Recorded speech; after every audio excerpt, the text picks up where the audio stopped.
I'm Eric Butts. And I'm Jim Butts. And we are SuicideFantasyFootball.com. Today we're talking about what the Philadelphia Eagles should do when the lockout's lifted, hopefully this weekend.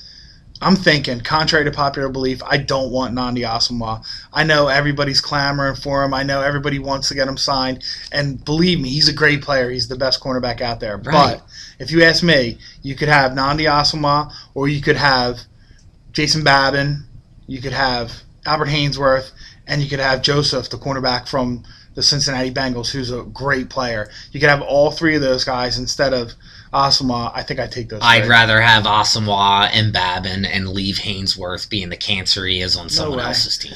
Albert Haynesworth plays for Jim Washburn. He loves him. He was a great guy there. He built his career. Well, he's here now with us, so he's going to play. And who really cares if after 2 years he gets fat and eats hoagies and doesn't want to report to camp? You don't give him a $80 million deal. After 2 years, it happened year one. Not in Tennessee. It didn't happen. It happened with the Redskins when they made him not be a defensive tackle. He's a defensive tackle in a 4-3. That's what he wants to play. They signed him for that, and then they told you, oh, you're not doing that. That's like somebody hiring you for a job, and you show up for your job the first day, and they go, yeah, I know you've done this for 10 years, and we told you this is what you're going to do, but guess what? We're going to make you the prep cook. Then give the $80 million back. No way. They signed a contract. You got to pay, but I'm just saying. You got to pay. You got to play. Listen, Pat Riley was the greatest coach of all time, and the reason he was the greatest coach of all time was because he said, I need to know what my players are, and then I need to put them in the greatest position to be successful. He had Showtime Lakers, and then he had the grind 'em muck 'em New York Knicks. Totally, completely polar opposite situations, but he took the best out of what he had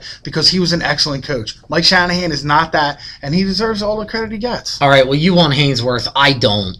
Now, what about Deshaun Jackson? I know the Eagles are saying they don't believe they're going to give him a contract extension. You think that's a mistake or the right move?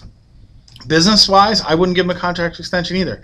He's a small wide receiver who goes over the middle. He's one hit away from not playing football anymore, and you can't take that risk. I've said it all along. The Eagles are not going to renew Deshaun Jackson's contract. He's an Eagle until the CBA changes or until they change things. He's got at least 2 or 3 more years, and that's pretty much his lifespan. I don't think he has 2 or 3 more years. He's got 2 more years as a restricted free agent at least.